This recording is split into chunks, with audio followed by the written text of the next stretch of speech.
कृष्ण वंदे जगत गुरुम। पहले अध्याय का 46वां और 47वां श्लोक।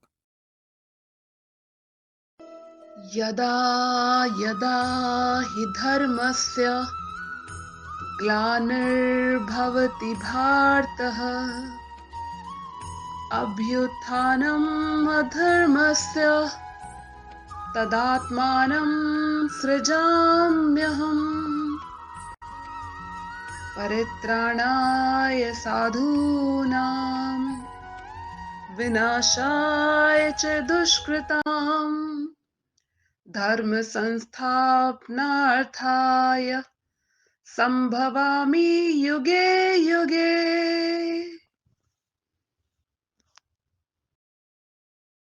पहले अध्याय का 46वां श्लोक।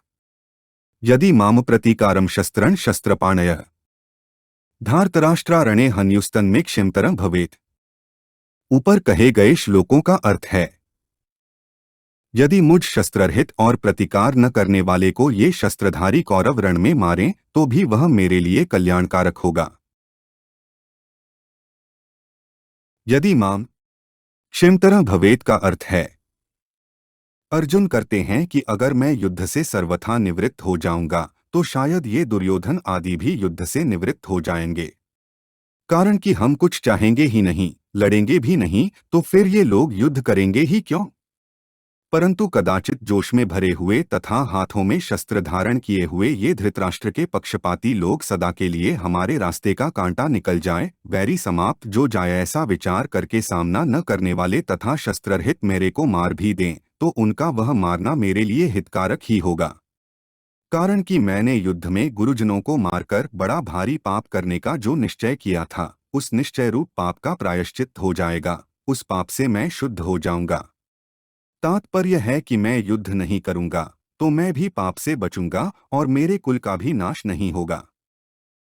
जो मनुष्य अपने लिए जिस किसी विषय का वर्णन करता है उस विषय का उसके स्वयं पर असर पड़ता है।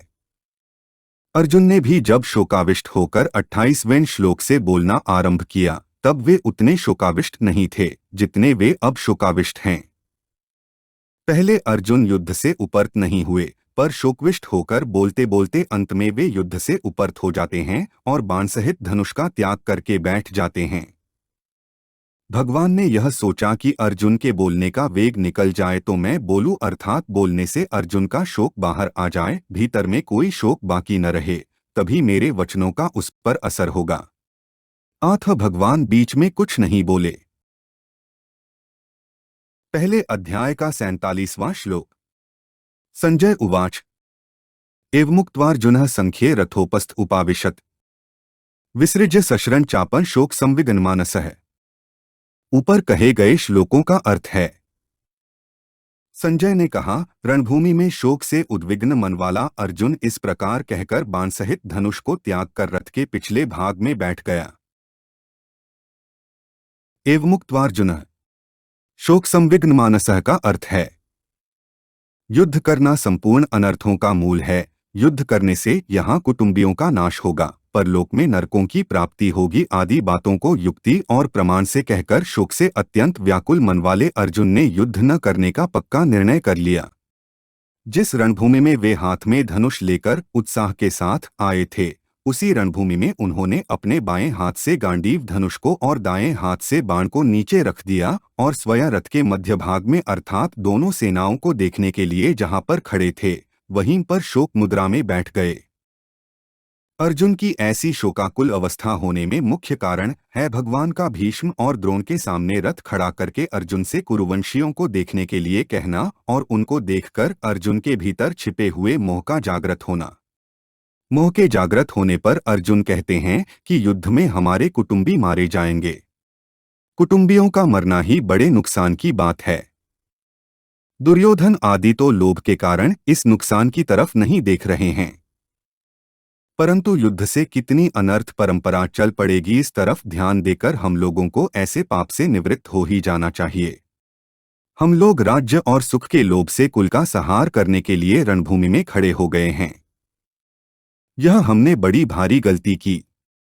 आथ युद्ध न करते हुए शस्त्ररहित मेरे को यदि सामने खड़े हुए योद्धा लोग मार भी दें तो उससे मेरा हित ही होगा। इस तरह अंतःकरण में मोह छा जाने के कारण अर्जुन युद्ध से उपरत होने में एवं अपने मर जानने में भी हित देखते हैं और अंत में उसी मोह के कारण बाण सहित धनुष का त्याग करके विषादमग्न होकर बैठ जाते हैं। यह मोह की ही महिमा है कि जो अर्जुन धनुष उठाकर युद्ध के लिए तैयार हो रहे थे वही अर्जुन धनुष को नीचे रखकर शोक से अत्यंत व्याकुल हो रहे हैं। इस प्रकार ओ तत् सत इन भगवन नामों के उच्चारण पूर्वक ब्रह्म विद्या और योग शास्त्रमय श्रीमद् भगवद्गीतोपनिषद रूप श्री कृष्णार्जुन संवाद में अर्जुन विषाद योग नामक पहला अध्याय पूर्ण हुआ। हमारे चैनल को सब्सक्राइब करें। अगर यह जानकारी आपको अच्छी लगी तो वीडियो को लाइक करें, वीडियो को अपने दोस्तों के साथ शेयर करें, अपने सुझाव हमें कमेंट करके बताएं। जय श्री कृष्णा।